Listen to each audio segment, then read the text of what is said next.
Hey everyone, welcome back to the channel. If your debit or credit is not working on Xbox in 2025, don't worry. This video will walk you through the most effective fixes step by step. First things first, don't just hit buy when purchasing a game instead. Add it to your cart first. After that, go to view cart and complete your purchase through the checkout process. This method bypasses some Xbox's payment errors that occur during instant purchases.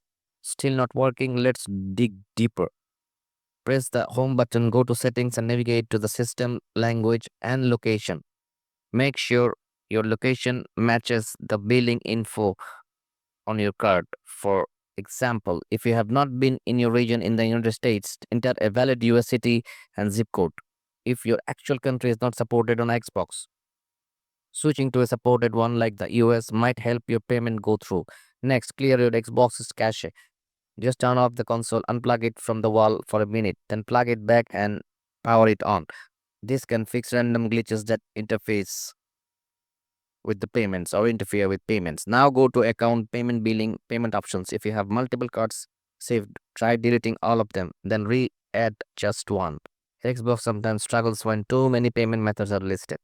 When re-entering your card, double check the details. The CVV code, that's the 3-digit number on the back. The expiration date, make sure the month and year accurate. And don't forget the billing address. It has to match your card's official records exactly. If nothing else works, here's a workaround. Add your debit card to a PayPal or Venmo account, then link that to your Xbox.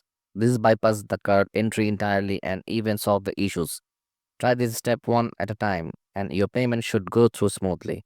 If this helped, drop a like and don't forget to subscribe for more quick tech fixes. Thanks for watching, and I'll catch you in the next one.